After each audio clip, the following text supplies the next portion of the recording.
The carriers drifted through the dim stretch of void, with quiet hulls and fading engines as, if ashamed to announce their arrival to any listening power, every vessel bore scars left by councils that once called themselves just and enlightened. The exiled passengers carried only essentials, but the weight on their hearts was heavier than anything stored in their cargo holds. They had been cast out by the very alliances they had once defended, yet no one among them knew whether hope waited ahead or whether despair would claim them again. The rumor had arrived to them from a wandering merchant who spoke with trembling certainty. There was a world far from the core where judgment was not handed down lightly and where every soul banished. By the galaxy could find a chance to stand again. The merchant spoke the name of that distant planet with awe. Earth-A, world known for resilience, for wild strength, for the impossible legends whispered in backwater docks. To some the name was a warning. To others it was a promise. To the exiles it became a beacon among them stood Aaron, a quiet figure whose species once served as diplomats between warring clusters. Aaron's calm nature had been mistaken for submission by a council demanding obedience. When refusal came, the council declared the entire community unfit to remain within the united orbits. Aaron took on the role of guiding the survivors not because of ambition, but because no one else had the composure to lead in such times. Beside, Aaron walked Lyra, an engineer who had once rebuilt shattered colonies after meteor storms, and who now struggled to repair the old ships carrying their shattered lives. Lyra's hands never stopped moving, even when exhaustion shadowed her eyes. The fleet approached the solar boundary. The exiles braced for warnings or interception. They expected strict patrol lines, perhaps, automated defenses scanning for unknown vessels. Yet nothing hostile greeted them. Instead, a message arrived from it. Relay buoy positioned near the orbit of a dwarf planet. The signal was steady and calm, with no sign of fear. It welcomed them. The voice identified itself as belonging to a station overseer named Orion. He spoke with the same tone one might use for long-awaited guests returning home. The exiles felt uncertainty flutter through their chests, but no threat lingered in the message. For the first time in a long while, they felt their breaths loosen. The ships followed the route provided by Orion. Every turn revealed signs of human presence that contrasted greatly with what the exiles had heard about the species. Rather than war machines lurking above every world, they saw research habitats, mining platforms, and relay docks maintained with a sense of care. The exiles had heard countless stories, painting humans as chaotic dwellers of a dangerous world who faced storms and predators that shaped them into hardened beings. Those stories had truth, but they lacked nuance, Aaron realized. This, as the carriers slipped past the orbital ring surrounding Earth itself. The ring pulsed with quiet energy, emitting guidance lights. Like a gentle path through the night, when the fleet settled at the designated docking bay, an escort arrived. Only 3 humans stepped forward, yet the weight of their presence filled the entire platform. Their eyes held a mixture of curiosity and responsibility. They did not posture with dominance. Instead, they projected an unspoken assurance that safety had finally found the exiles. The one at the front introduced herself as Captain Ryan. She stood tall, but her tone held a warmth that eased the tension of every being present. Her greeting was short, but sincere, and it carried more compassion than hate. The exiles had heard from any council member in years. Ryan led her and Lyra and several others into the heart of the station. They passed through transparent corridors, overlooking the blue curve of Earth. That view struck the exiles with a wave of emotion. They saw oceans unbound by domes, mountains shaped not by engineering, but by time and continents, thriving with life unknown to their memories. The sight drew quiet gasps. Some among them had been born in sealed colonies or industrial moons, and had never witnessed a living world untouched by exile or conflict inside. The station's large halls bustled with diverse visitors. Humans walked alongside species from nearby clusters. Exchanging tools and sharing meals, young students studied navigation maps while elderly workers repaired drones with practiced precision. Aaron noticed that every visitor seemed to act with a sense of belonging. It was not forced. It was not compelled. It simply existed. Aaron felt a mix of disbelief and longing. Ryan guided them to a chamber used for orientation. There, Orion himself appeared through a hollow projection. He bore an expression that conveyed empathy, but also firmness.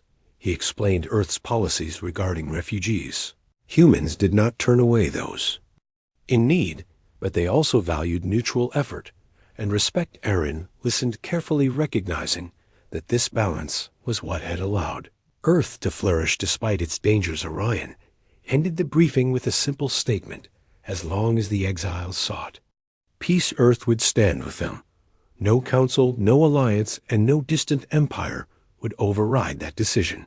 Exiles dispersed to assigned quarters. Some found temporary rooms overlooking the planet. Some settled near reactor cores, offering to assist with maintenance, and some wandered the halls, absorbing every detail. Lyra found herself drawn to the engineering deck. She studied the human machinery with wide-eyed interest, noting how their designs favored durability and adaptability. Humans had grown up on a world filled with natural threats, so their systems reflected that mindset: sturdy, simple when possible, resilient always. Aaron spent time with representatives of Earth's refugee division. They discussed the histories of the exiled communities, what skills they possessed, and what they hoped to build now that they had found safety. Aaron realized that humans valued honesty over formality. They did not require ornate speeches or ceremonial gestures. They wanted truths. They wanted to understand how best to support those under their care. Aaron appreciated this more than words could express. Days passed and word of the exiles spread across Earth's orbit. While some humans remained cautious, none expressed hostility. Instead, volunteers came forward, offering supplies, assistance, and training. There were lessons about Earth's customs, introductions to various habitats, and opportunities for every refugee to contribute to ongoing projects. The exiles had expected suspicion.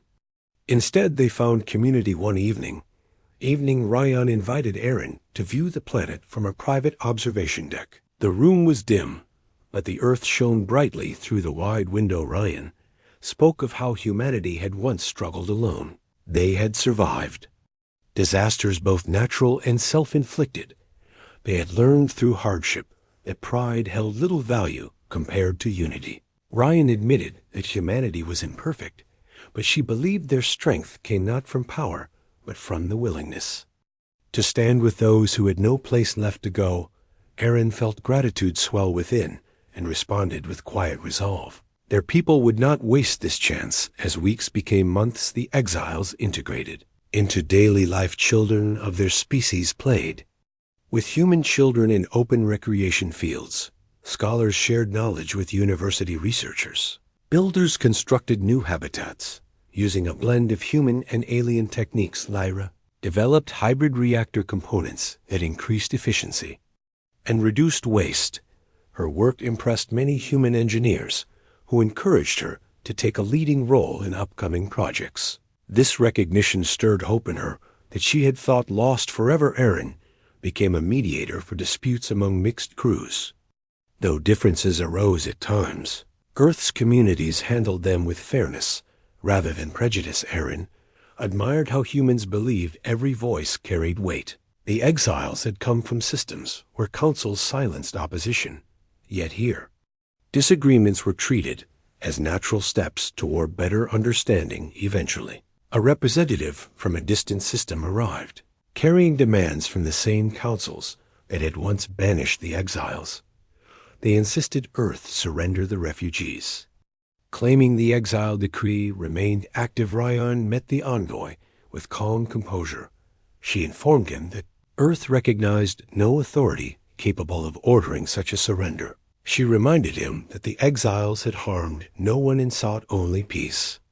When the envoy attempted to threaten sanctions, Ryan simply responded that Earth had faced far worse challenges than political pressure. The envoy left in frustration, but the exiles who heard the exchange felt something powerful for the first time. Someone had defended them without expecting anything in return. Soon, life on Earth's orbit became a symbol to other wandering groups. More vessels began arriving cautiously. Some fled war, some fled tyranny, some fled extinction. Earth welcomed them. With the same balance of compassion and responsibility, the exiles who had arrived first became guides, ambassadors, and mentors to newcomers. They showed them where to find resources, how to adjust to Earth's customs, and how to rebuild what had been stolen from the Marn. Often returned to the observation deck. There they watched the blue planet below and reflected on the path that led them here. They remembered the fear and despair that once consumed the fleet. Now those memories no longer defined them. They had found not only refuge, but purpose. Lyra continued her engineering work and soon helped establish a joint laboratory where innovations from multiple species merged into something greater than any alone could create. The lab became a testament to what cooperation could achieve. Human engineers admired her creativity, and she admired their practicality. Together, they designed systems that impressed even the toughest critics. Over time, the exiles discovered